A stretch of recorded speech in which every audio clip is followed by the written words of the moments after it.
It's my life. I'll do what I want. Hey everyone, this is the review recap for How to Get Away with Murder, Season 1, Episode 7. I hope you like it. I'm going to get in all the details, everything that you need to know. It's not much to this episode, but I'll give you everything that you need to know. So, stay tuned. Flashbacks. Now, when it's first opened up with flashbacks, Rebecca is completely covered in blood. Like covered. She's not like Carrie, the movie Carrie covered, but there's like blood splatter all over her. So Wes like carries her away, and for some reason, you know, he has to shower her. Like he's actually washing her in the shower. What? Why? I think this girl is a grown woman. She knows how to shower herself. So it's like this intimate scene with them in the shower, and he's just like wiping her off, but nothing is happening. But I think they do kiss or something, and you can kind of tell that they look like they're an item. Yeah, so after, you know, they get showered off, they shower off, she changes and everything like that. He said, I'm going to take care of you and make sure you're safe before we do anything else. So he goes and drops her off at the hotel, at the motel, before they go and dispose of the body. But then he told her, I'll be back. He drops her off first, and then they go and he goes back and they get the body. They go to the motel, to the gas station to get the lighter fluid, and all of that happens before he ends up back at her place again. So while she's there, she ends up calling 911. She doesn't say anything. She actually says prank call. But I honestly want to know what is it that she was going to say if she actually did go through with it. What could she possibly... Oh, let's see. I murdered someone. Da, da, da. So I don't know. When he drops her off the first time, she says, I had to do it. I had to do it. He threatened me, so I had to kill him. So he threatened to kill me, so I had to kill him. So... because they just kind of nonchalantly thrown that in there. The thing is, the show has been advertising that we will find out who kills him in 2 more weeks. So, because she says this, nobody is taking this to heart. Nobody is actually believing this. And I think it kind of just flew over everybody's head. I didn't even see anyone say it on Twitter, like, oh my god, Rebecca just said she killed him. Like, everybody's like, okay, this can't be true because they have already told us that we won't find out who killed him for another 2 weeks. So, yeah. But she says all of that, and Wes tells her to calm down. We're going to fix everything and all that kind of other kind of stuff. So he goes away, and she's left in a room, and then he comes back. And yeah, she was, you know, at the point where she was like, okay, I don't want to get you any more trouble. The trial starts in a couple of days, and I already have to testify, and I don't want you in trouble too as much as I am. He's like, no, I'm with you through this to the end. We're going to figure this out together and all that kind of stuff. So... I don't like this relationship. I can't trust Rebecca. I think there is something underlying about her attitude and why she acts the way she does. Why she's just so kind of negative and angry at everyone. But at the same time, I can't stand her. I really cannot stand her. So, God, please. I hope she did do it so we could just get her off of the show. I'm just so sick. It's like Wes can't even focus on anything else because of her. So it's just really making me angry. I'm just really ready for her to be so done and over with. Yeah. Alright, now when it comes to this Rebecca case, of course we're finding out a lot of new information that we really needed to know. But one of the first things that they did was trying to get the actual what happened, the story from Rebecca. So they're sitting down. It's another reason why I don't like her. And she's like going through the whole night, and she says that she ended up making out with the dead girl Lila's boyfriend, and Lila caught them. And then she was like, oh, well then, you know, since she called me, I couldn't let her find out, so I had to kill her. And then she's like, oh, it's a joke, guys. Like, no. It's like, no. So Keaton goes completely off on her, and that's, you know, the preview that we've seen all week long. She's like going off, you're a low-life piece of trash that allowed to, you know, she's just going off. But she needed it because she thinks this is a game. This is not a game because you look very guilty. You look like that you did this. Every piece of evidence, everything that is out there, all of the stuff that they are backing up, every claim that they are making looks like you did it. Looks like even if the boyfriend had killed her, that you had a very likely part in this situation happening. It is not a game anymore. So I think she kind of got, you know, kind of understandable about that. But she's so unremorseful and so unappreciative for all these people are trying to do for her. They could let her go to jail because she had already confessed, whether it was coercion or not. She already confessed. They had already written the book, closed the chapter, and about to go on to the next thing.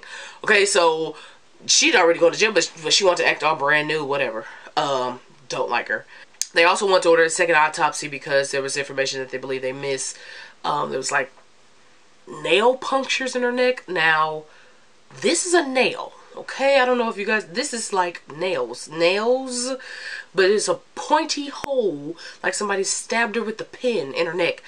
How did they know that those were nail marks of somebody gripping their nails? I don't know, because I've never seen a nail make a point. Even if you got stiletto nails, which Rebecca don't look like she even know what clear polish is. Like, I don't even understand how she got these, but, you know, for that they had to order a second autopsy. Keaton tried to get it stopped, but it didn't help. They ended up getting it anyway. Even with Lila's mother saying, you know, making a statement in court saying, you know, we just want our daughter to lay to rest. And, you know, Rebecca was actually really moved when her mother spoke. The dead girl's mother spoke. She was really, really saddened by it, and she seemed really, really remorseful about the girl being dead. And she even told Wes that, you know, she was my friend. I don't care what her mother says, we really were friends. But, you know, which I thought was weird, because she's been saying all this time she didn't like the girl. She was friends with her boyfriend. She didn't like the girlfriend. She didn't like her. So I can't figure out the truth and the lie between Rebecca. I really don't know what is up with her. But they do get the body exhumed, and they do the second autopsy. In the meantime, Laurel is still trying to figure this thing out with Frank. She does end up sleeping with him. That starts their relationship. So 2 weeks prior to Sam being dead starts Frank and Laurel sleeping together, and then Wes and Rebecca slept together for the first time too in the same episode. And he also gives a little bit of his backstory to her. He was originally from Haiti, and he moved to Ohio when he was 1 year old. His mother died when he was 12. He was the only black kid in town, and he just gave, you know, it was information that we didn't know about Wes, so I found it pretty interesting that his mother died when he was 12, and he just acted like, yeah, you know, people die sometimes, and, you know, they died. And so, what? But that happened, and, you know, we now see when their relationship started. Let's see. Laurel O'Connor is still on his antics. Still sleeping with every guy he can. But I think he's really missing Oliver, the very first guy, the IT guy that he initially hooked up with. He really misses him, and so now he's being overly sexually active with a bunch of men, which is a very bad idea. So we'll see how that pans out for him. And then Michaela ends up, she thought she was going to a job interview for a summer program with a new law firm in the city. So she has a scheduled meeting and everything, and she goes on it. And first, like, everybody else is like, we still mid-semester. We haven't even gone through half of school yet. How are you already looking for summer programs? And so they was like, well, I guess they started at the top of the list. So she goes to the meeting. She's ready, thinks this is an interview. No, ma'am. Her fiance wants her to sign a prenup. So I guess he's from a very, very wealthy family. So he wants her to sign a prenup because he don't want her to have her fortune. So she has the prenup. She does not. We don't know yet if she signs it or not. But I got a feeling she probably will. Because she loves her boyfriend, or fiance. So we'll see what happens out of that. And then Asher. Asher is carrying this trophy everywhere. When he goes to class, it's in his hand. It's like he has a baby attached to him, just like this. And he's carrying it everywhere he goes. So it really makes me wonder, could somebody have gotten in his home to actually take that trophy? Or could he have left it somewhere else? Or left it at Keaton's office? Because he takes it everywhere with him. So it looks like maybe Bonnie, you know, maybe it's not necessarily automatically easy to see that it's Bonnie. It could be someone else. Though that was pretty interesting information that I got out of that. Oh, and then because the prosecution kind of double-crossed Keaton, she ended up going back to her boyfriend, the detective Nate, to talk to him and try to figure out why this girl double-crossed him.